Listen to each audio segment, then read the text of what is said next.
ನಮ ಶಿವಾಯ. ನನ್ನ ಹೆಸರು ಹರೀಶ್ ಅಂತ. ಸೊ ನನಗೆ actually L4 L5 S1 disc bulge ಇದೆ. ನನಗೆ ತುಂಬಾ ಬ್ಯಾಕ್ ಪೇನ್ ಸಮಸ್ಯೆ ಇತ್ತು. ನನ್ನ ಸ್ನೇಹಿತನ ಮುಖಾಂತರ ಸಂಯಮ ಆರೋಗ್ಯದ ಬಗ್ಗೆ ನಾನು ತಿಳ್ಕೊಂಡೆ. ಇಲ್ಲಿ ಬಂದು ಗುರುಜಿ ಮತ್ತು ಗುರುಮಾನ ಭೇಟಿ ಮಾಡಿ ನನ್ನ ಸಮಸ್ಯೆಗಳೆಲ್ಲ ಅವರಲ್ಲಿ ಹೇಳ್ಕೊಂಡೆ. ತದನಂತರ ಅವರು ಡಾಕ್ಟರ್ ಚಿನ್ಮಯ್ಯನ ಕನ್ಸಲ್ಟ್ ಮಾಡೋಕ್ಕೆ ಹೇಳಿದ್ರು. ಅವ್ನು ಕನ್ಸಲ್ಟ್ ಮಾಡಿದ್ದಕ್ಕೆ ಡಾಕ್ಟ್ರು 1 ವಾರದ ಟ್ರೀಟ್ಮೆಂಟ್ ಅವಶ್ಯಕತೆ ಇದೆ ಅಂತ ಹೇಳಿ 1 ವಾರ ಅಡ್ಮಿಟ್ ಆಗಬೇಕು ಇಲ್ಲೇ ಅಂತ ಹೇಳಿದ್ರು. ನಾನು ಅದೇ ರೀತಿ ಅಡ್ಮಿಟ್ ಆದರೆ ಡೈಲಿ ನನಗೆ ಶಿರೋಧಾರ, ಪರಿಷೇಕ ಮತ್ತು ಪಿ ಕಟಿ ಬಸ್ತಿ ಎಲ್ಲ ಇತ್ತು.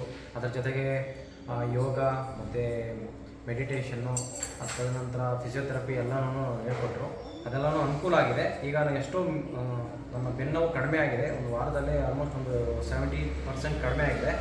ಮತ್ತು ಥೆರಪಿಸ್ಟಿಗೆ ಬಂದರೆ ಮತ್ತು ನಮ್ಮ ಕ್ರಿಸ್ಟಿ ಅವರು ಮತ್ತು ರವಿ ಮತ್ತು ವೇಲು ಅವರೆಲ್ಲರೂ ತುಂಬ ಚೆನ್ನಾಗಿ ಥೆರಪಿ ಮಾಡ್ತಾರೆ. ಎಲ್ಲ ಪ್ರೊಫೆಷ್ನಲ್ ಇದ್ದಾರೆ. ಮತ್ತು ಎಷ್ಟೋ ಜನಕ್ಕೆ ಇಲ್ಲಿ ಆಯುಷ್ ಕ್ಲೈಮ್ ಆಗುತ್ತೆ ಅನ್ನೋದೇ ಗೊತ್ತಿಲ್ಲ. ನಂದೂ ಸಹ ಇನ್ಸೂರೆನ್ಸ್ ಇಲ್ಲಿ ಕ್ಲೈಮ್ ಮಾಡ್ಕೊಂಡಿದ್ದೀನಿ. ಎಷ್ಟೋ ಜನಕ್ಕೆ ಇನ್ಸೂರೆನ್ಸ್ ಇದ್ರೂ ಆಯುಷಲ್ಲಿ ಆಯುರ್ವೇದಿಕ್ ಟ್ರೀಟ್ಮೆಂಟ್ಗೆ ಕ್ಲೈಮ್ ಆಗೋಲ್ಲ ಅಂತ ಅವರು ಟ್ರೀಟ್ಮೆಂಟ್ ತೊಗೊಳ್ದೇ ಅದೇ ರೀತಿ ಮುಂದೂಡ್ತಾ ಇದ್ದಾರೆ ಸಮಸ್ಯೆಗಳು ಸಮೇತ. ಸೊ ನಿಮ್ಗೆ ಏನಾದರೂ ಸಮಸ್ಯೆ ಇದ್ದರೆ ಬಂದು ಇಲ್ಲಿ ಟ್ರೀಟ್ಮೆಂಟ್ ತೊಗೊಳ್ಳಿ.